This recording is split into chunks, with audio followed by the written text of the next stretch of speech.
Bago po tayo mag first meal, kailangan munang i-check ang aking sugar.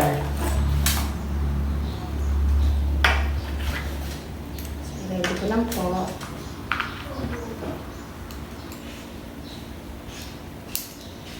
So, kailangan natin ng needle. Then number 4 lang yung ginagamit ko para hindi masyadong masakit.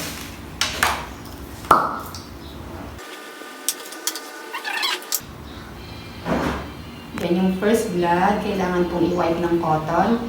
Then yung second ang ating kukunin para ma-test.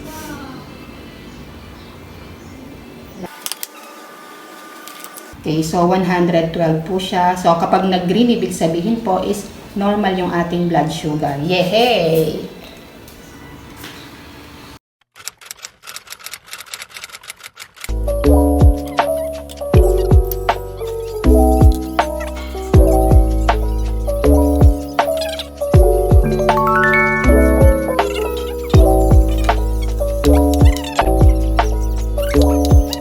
It's already 9 o'clock. So, ito na po yung first meal ko for today.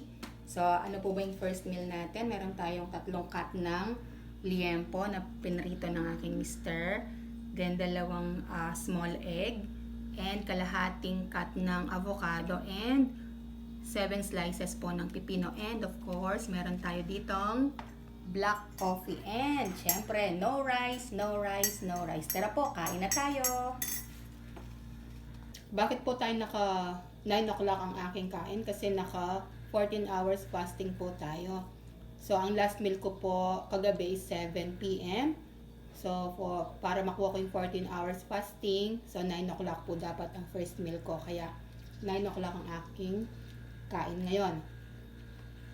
And then, kapag first meal po, hindi siya masyadong heavy meal. No? Kaya 3 cuts of liempo lang and yung avocado, and then 2 small eggs. Ne? Then, mamayang second meal niyan.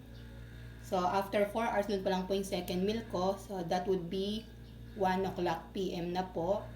So, dun po dadamihan natin yung protein sa food na kakainin natin mamaya.